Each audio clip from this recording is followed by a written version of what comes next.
In this lesson, we will walk through how to orient bodies onto a surface. So in the starter file, we have our part. We have the one body as a CAD body variable. We've converted it to an implicit body, and we'll need that for any Boolean operations we do, as well as those two surfaces that we want that texture, as well as a mesh version of that.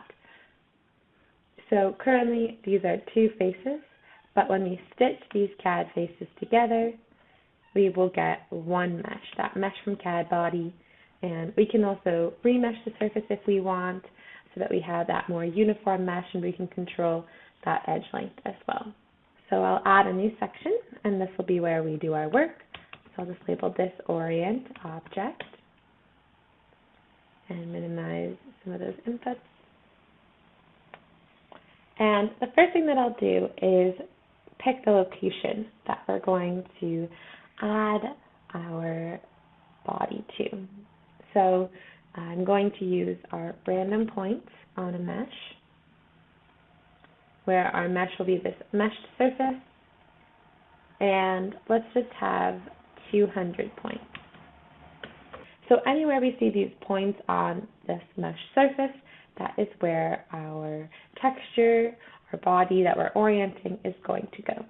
So I'll right click, make this a variable, and label this points. You can see what that looks like on our implicit body that we'll Boolean union things to later. So then the next step is, what do we want our texture to be? So for this example, we're going to have this hex design, this hex unit cell that we'll place on each one of these points. So you could also bring in, a design that you made in CAD. You have a mesh design that you already have. You can import those and start right away. But I'm just going to create something within nTop that we'll use. And I'm going to use some of our options in our modeling tab for this extrude profile. The profile that I'll use, I want this hex design, so I'm going to use our regular polygon block. Plane, it can be any starting plane. I'll just type in plane from normal. Sides, I want 6. And for the radius, I'll use 20 millimeters. So if I type I, and I can type Z to have this centered, we can see this is just that polygon. It currently has no thickness, so I'm just going to extrude that profile. I'll make the distance 10 millimeters, and I'll do this in the direction of 0, 0, 1. So if I turn on that visibility, we can see it's just going up from that surface. And I could use this implicit body and orient it on each one of these parts, but it'll actually be faster if we first convert this to a mesh. This is a simple design, and I'll point out later how making this a mesh now will save us some time later on. So I'll use our mesh from implicit body block, which I could search for, or I could just click on that and do a context search for that mesh from implicit body.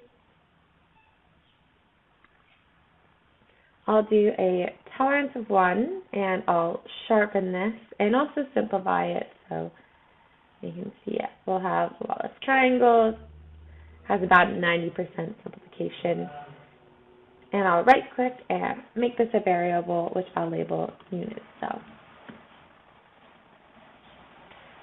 So another way you can also create these kind of designs is using our periodic lattices, having your own custom implicit unit cell, and placing that on here. So this is just another way that you can create that type of texture as well with these set of points. And the way to do that is using our Orient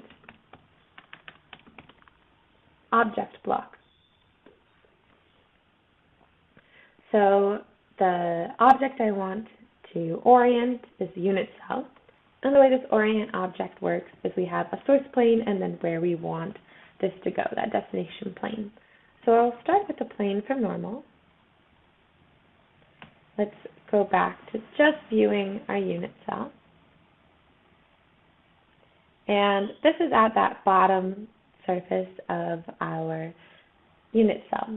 So if I wanted to ensure that everything is flush to the surface, maybe I only want this to actually come out 5 millimeters, but I want this to be placed right at that centroid, so it's 5 millimeters into our surface, 5 millimeters out to the surface.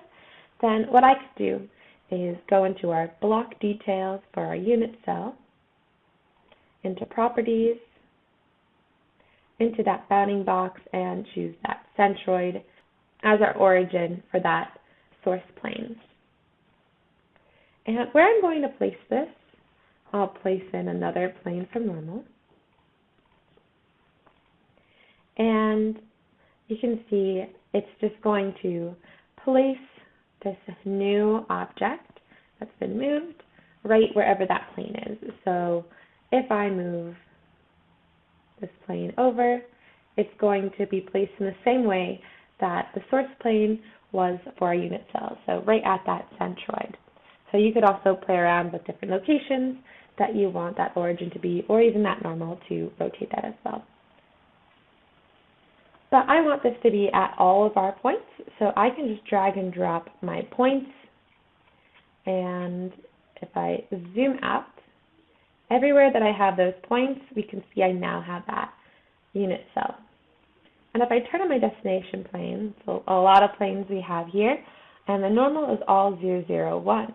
So while it's placed in all of those points, we don't have it so it is oriented normal to the surface, which is what I want to create that texture. So there's a couple ways to go about it. So one thing you can do is use our closest point to body. So if you were unsure if the points were exactly on that surface, you could always bring in the points, bring in that original body for the body. This will place them right onto that body. The other nice thing about this block is we also have the normal of that surface. So we could take this normal, we could take those points, and that would be our origin and our normal.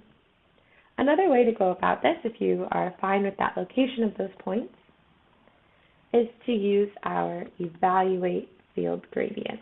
So what this will do is take in a scalar field, or you could take in an implicit body, like our original body, and place in our points, and it's going to give us this normal vector. So we can see these are the different vectors for each one of these points, and that's also going to give us the vector that's normal to that surface. So I'll put this right in here, turn on the destination plane, and now we can see that instead of them all having that 0, 0, 1, that we have our normal, which is those blue lines. If we look at our original body, that is going to be normal to our surface there. So when we look at our Orient object, which is now placing each of these unit cells right at that center of our plane, we are going to have it so that it is normal to the surface, like so. Now, these are 200 different hexagonal designs here, that unit cell. So what I'm going to do to make this one and then union this to our original body is first merge these meshes. So I already have a list, so I'll delete this mesh list, bring in that Orient object, and now instead of having 200, I have just one mesh. So even though they are not connected, I still am thinking of them as one mesh, similar to that stitch adjacent CAD faces, and we get that one mesh. So I'll right click and make this a variable and label this oriented X.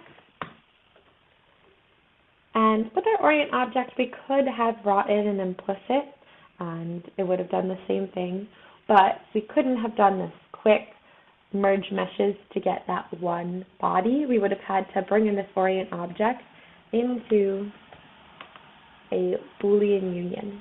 And when we have a couple items to union, it's nice, quick, and easy. However, when we have something like 200 or a lot more than that, we are going to see that the Boolean union will take a little while to run. So by doing this mesh version, such a simple part to mesh. It'll be nice, quick, and easy. We have that merge meshes. And then what we can do is our implicit body from mesh. Bring in that merge meshes. And now it's pretty quick to convert that all to an implicit without having to do that Boolean union. We have just one. So I'll bring that in to our Boolean union. Bring that to the last item in my notebook. And the last thing I'll do is just union this to my original body. So when I type I to show this Boolean union, we have our texture now all throughout the surfaces that we wanted. So I'll right-click, make this a variable, and label this our hex texture. And we've now oriented this body that we wanted onto the surface to create this type of texture.